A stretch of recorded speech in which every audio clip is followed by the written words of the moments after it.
కావాలి వ్యవసాయం మన భవిష్యత్తు కోసం. నేను మీ ఆదర్శ రైతుని, మీకు అందుబాటులో ఉండే రైతుని. మీరు ఫస్ట్ టైం కనుక మన ఛానల్ని చూస్తున్నట్లయితే ఛానల్ని సబ్స్క్రైబ్ చేసుకోండి. అలాగే లైక్ అండ్ షేర్ చేయండి మన వీడియోస్ని.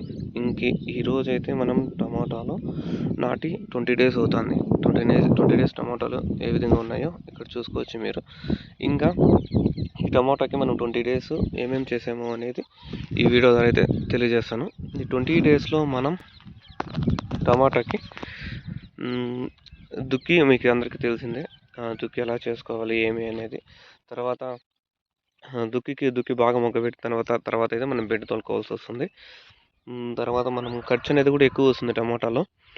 ఈ వర్షాకాలం కాబట్టి వర్షం ఎక్కువైనా కూడా మొలకలు చనిపోతాయి. వర్షం ఎక్కువైనా నల్ల మచ్చ అలాంటివన్నీ వస్తాయి. మనకు 20 డేసే కాబట్టి ఇంకా ఇది కట్లు నాటాలి. కట్లు అయితే నాటేదానికి ప్లాన్ చేస్తున్నాం. కట్లు నాటేసిన తర్వాత కూడా ఇంకో వీడియో అయితే అప్లోడ్ చేస్తాను. మనమైతే ఎక్కువ సిజెంటా కంపెనీ అయితే మందులు అయితే యూజ్ చేస్తాము. ఇంకా డే 1 నుంచి డే 20 మధ్యలో మనం ఏమేమి చేసామంటే ఫస్ట్ మొలకలు నాటాము. మొలకలు నాటుతుంటే విపరీతమైన వర్షం పడింది. చనిపోయాయి మొక్కలు చాలా. ఆ మొక్కలు చనిపోయినానికి మళ్ళీ రికవరీ మళ్ళీ నాటాము. 2 సార్లు 3 సార్లు అయితే నాటాము. వర్షం దెబ్బకి ఎక్కువగా ఉండి మొదల్లో అయితే చనిపోవడం జరిగింది. ఒకసారి డ్రెంచింగ్ అయితే చేసాము. డ్రెంచింగ్ ఏం చేసాము మీకు అందరికీ తెలిసిన ఓలియన్ ఫ్లెక్సీ, రెడామిల్ గోల్డ్, దాంట్లోకి మీరు ఏమన్నా ఇసాబిన్ కానీ క్వాంటిటీస్ కానీ ఏదో ఒకటి అయితే వేసుకోవచ్చు డ్రెంచింగ్లో కూడా. మళ్ళీ స్ప్రేయింగ్ అనేది మినాక్టివ్ ఎక్స్ట్రా అనేది కూడా ఫస్ట్ స్ప్రేయింగ్ అయితే చేసాము సిజెంటా కంపెనీ. మళ్ళీ క్యాప్ కార్డిస్ కూడా సిజెంటా కంపెనీ అయితే మనమైతే స్ప్రేయింగ్ అయితే చేసాము టమాటోలో. ఇంకైతే గడ్డి ముందు కూడా అయితే ఒకసారి అయితే స్ప్రే చేసాము. గడ్డి ముందు అయితే కూడా నిదానంగా వస్తుంది మనం చేసిండేది. ఆ గడ్డి ముందు వల్ల అయితే వారం నుంచి 10 దినాలు అయితే వస్తుంది. మీరు ఆయిల్ వేసి కొట్టినారనుకో పారాఫోర్స్ అది ఇమీడియట్గా చెట్లు కూడా అయితే చచ్చిపోతాయి. మీరు పౌడరు పారాఫోర్స్ 2 వేసి కొట్టినారనుకో బిన్న అయితే చచ్చిపోతుంది. కానీ చెట్ల మీద పడింది అనుకో చెట్లు అనేది అంత గ్రోత్ రాదు. ఓకే, ఈ వర్షాకాలం కాబట్టి తేమ అనేది ఉంటుంది కాబట్టి పొద్దున్నే అయితే గడ్డి ముందు అయితే స్ప్రే చేసుకోవాల్సి వస్తుంది. సాయంత్రం అయితే చేస్తే గడ్డి ముందు చచ్చిపోయే ఛాన్సెస్ తక్కువ ఉంటాయి. పొద్దున్నే అయితే ఎగనెమ్మ ఉంటుంది కాబట్టి గడ్డి ముందు అయితే కొట్టుకోవాలి. స్ప్రేయింగ్ అనేది మీరు పొద్దున్నే కొట్టాలనుకునే వాళ్ళు ఆకు మీద తేమ లేకుండా చూసుకోవాలి. ఇలాంటి ఆకు ఉంటుంది కదా, దీని మీద ఏమాత్రం తేమ లేకుండా ఉంటే స్ప్రేయింగ్ చేసుకోవాలి. నువ్వు తేమ ఉన్నప్పుడు కొట్టినావు అనుకో తేమతో పాటు కింద కారిపోతుంది. నువ్వు ముందు కొట్టినదంతా వేస్ట్ అయిపోతుంది. ఇవి ఇప్పటికి ఇంకేమున్నదంటే ఇంకైతే కట్లు అయితే మనం పాత కట్లు కొన్ని ఉన్నాయి, దానితో అడ్జస్ట్ చేసుకోవాలి.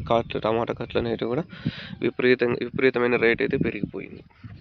టమాటా కట్లు అనేది రేట్ అనేది 25 రూపాయల వరకు అయితే వెళ్ళిపోయింది కట్టి. అది కూడా ఎంత మంచి లావు కట్టి రావడం లేదు, మీడియం సైజ్ కట్టి అనేది వస్తుంది. ఇంకా ఇది ఇప్పటి వరకు ఉండేది. ఇంకా నెక్స్ట్ చూద్దాం మనం ఏమేమి చేయాలి. కొత్త కట్లు అనేవి కూడా కొన్ని దింపినాము.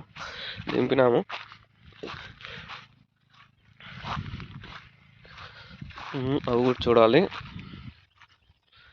ఇంకేముంది అది ఇప్పటివరకు అదే. మీకు ఏమైనా డౌట్స్ ఉంటే కామెంట్ రూపంలో తెలియచేయండి. నేను మీ ఆదర్శ రైతుని, మీకు అందుబాటులో ఉండే రైతుని.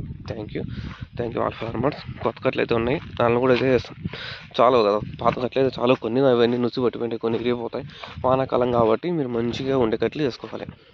మీకు ఇష్టం వచ్చిన కట్లు వేసినారనుకో వానకి ఇరిగిపోతాయి, సాలు కిందకి ఇరిగిపోతుంది, కాయలు నష్టం అయిపోతాం. చలికాలం మాత్రం మంచి కట్లు వేసుకోవాలి. ఎండాకాలం వాన కొంచెం తక్కువ అవుతుంది. వర్షం పడేదనుకో చెట్టు తూకం ఎక్కువ అయిపోతుంది. సింపుల్ లాజిక్ ఏమంటే వానాకాలం ఎందుకు బరువు అంటే వర్షం తేమ వల్ల. ఇప్పుడు నువ్వు కూడా వానలో వినావు అనుకో నీ షర్టు ప్యాంట్ బరువు కూడా పెరుగుతుంది. అప్పుడు నీకే తూకం అనిపిస్తుంది. సేమ్ అలాగే కట్లకు కూడా తూకం అనిపిస్తుంది. ఒక రేంజ్ వరకు అయితే చెట్లు అనేటివి భరిస్తాయి లోడు. ఇంకా మీందకంటే ఎక్కువ అయిపోతే నువ్వు కూడా అంత ఒక రేంజ్ వరకు అయితే కొంచెం భర్తీ మొయ్యగలవు. 30 కేజీలు 40 కేజీలు అట్లా 5 మినిట్స్ 10 మినిట్స్ మొయ్యగలవు. అంతకంటే ఎక్కువ ఉందనుకో నువ్వు దాని కింద పడేస్తావు. సేమ్ చెట్లు కూడా అంతే. ఓకే, ఇంకేమైనా డౌట్స్ ఉంటే కామెంట్ రూపంలో తెలియజేయండి. నేను మీ ఆదర్శ రైతుని, మీకు అందుబాటులో ఉండే రైతుని. Thank you all farmers. Okay.